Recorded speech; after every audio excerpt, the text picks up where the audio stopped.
Hey friends, we're going to do some Schroth exercises in combination with some core stabilization exercises today. We're going to start by lying on your back in the supine position.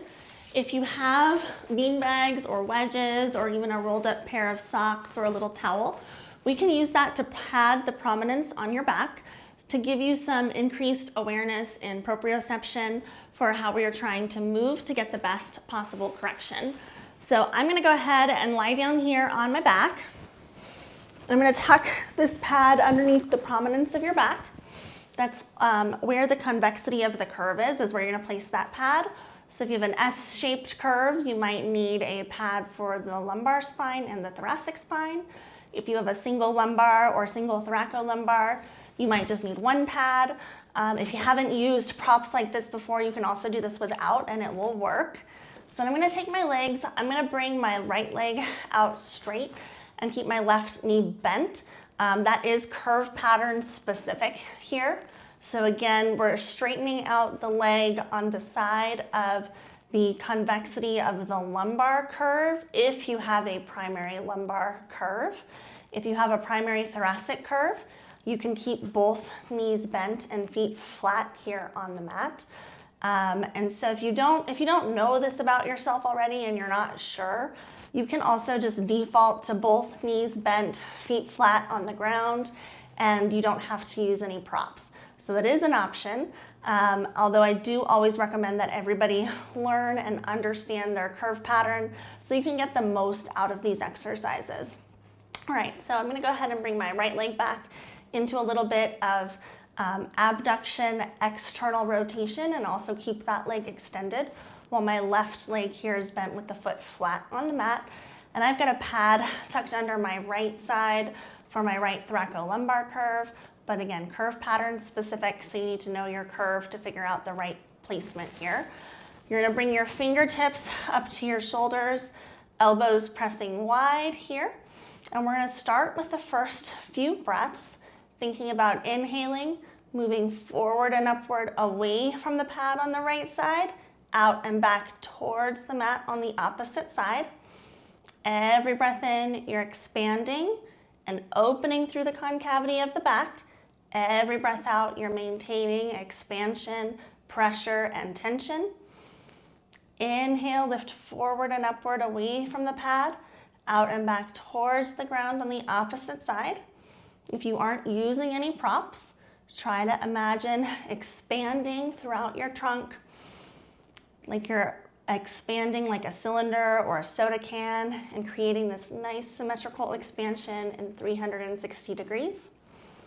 Every breath in, moving forward and upward.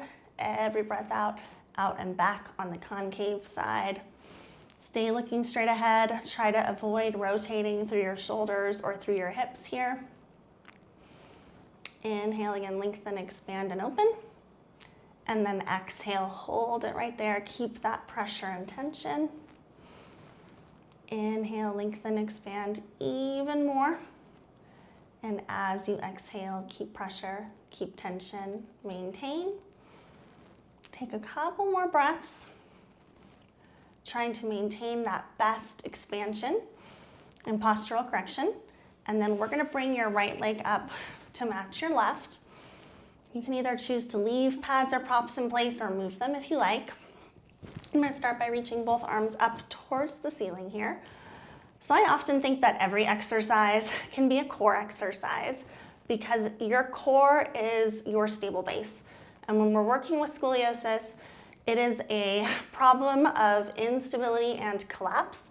And so using that postural correction, expansion breathing, helps engage your core, create more symmetry and stability around the spine. And when you do that and maintain that while you move, every exercise becomes a core exercise. So keep some expansion, pressure, and tension here. We're gonna start just by extending one arm back, coming back up to the ceiling, and then the other. Do a few here, just arms.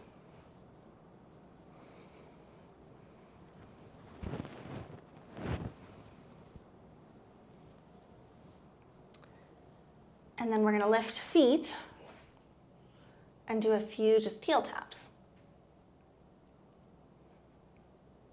So again, the goal is to keep that postural correction, keep that core stability. If you feel like you're losing that control, your back is arching away from the ground, you can't keep that stability that you started with, you might want to go back to just arms only. You might want to do a smaller range of motion with your feet here. If you're feeling like this is doable, we can even move into extending opposite arm and leg, keeping that expansion, pressure, and tension. I often like to try to combine this with movement, thinking about inhaling as you're lengthening, exhaling as you're pulling back up, inhaling, lengthening, exhaling, pulling back up.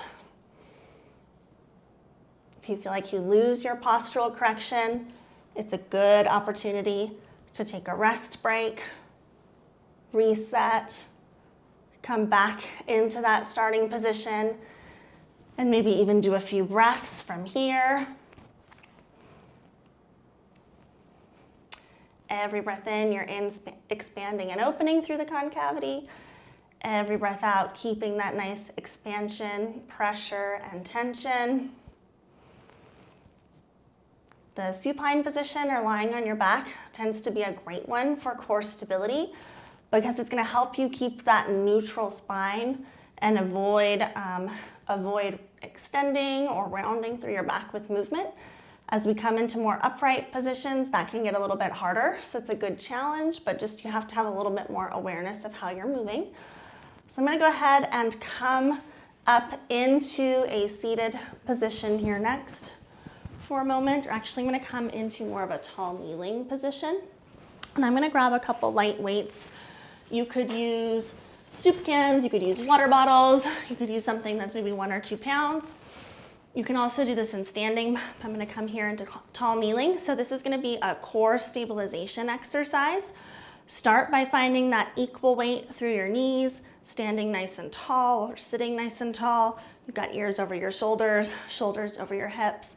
You're checking that your hips are centered underneath your trunk. Maybe taking a few breaths, creating expansion here. And then when you're ready, we're going to start with little arm circles up. So you're coming up, making little circles, shoulder height maybe just a little bit higher. What you want to avoid is arching your back to get the arms higher. So you should feel is shoulders working. You might get some fatigue in your arms, but you should also feel some core engagement to help you stabilize. So you're just coming up and then coming back down. Maybe a minute total or 2 sets of 30 seconds. So from the side view, you should maintain that really nice alignment. Nothing here should move. You're lifting up just with the arms and then back down. If you feel like you're extending through your back, that's probably too much weight. And you could also do this without any weight. So you could do this without lifting any weight at all and just making little arm circles up and arm circles back down. Focusing on getting used to that movement, maintaining your postural corrections here first, and coming there. So let's do one more. And then we're going to come from this position and do just a little bit of a modified squat here too. So this is all about the hip hinge. You're hinging from your hips, sending your hips back, and then coming up tall. As you come up tall, feel how your core engages. Maintain that length and expansion. You could bring hands here to your shoulders again. Think about lots of length, lots of width throughout your spine as you're doing this. Keep that spine nice and neutral. We'll do just a couple more.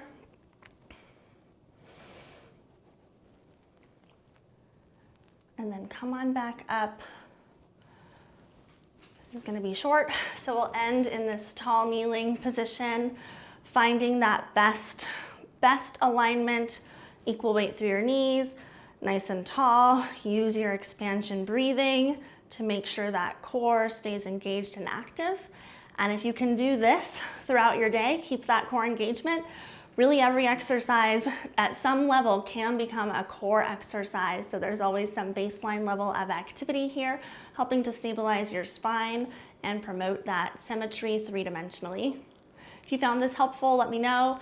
If you have questions or you want to see some videos specific for your curve pattern, you can let me know that as well. The setup that I get in the beginning here was for a right thoracolumbar curve. It does vary curve to curve, so if you want to know what you should be doing, please feel free to drop some comments or questions, and I'll answer them to the best of my ability. All right, thanks.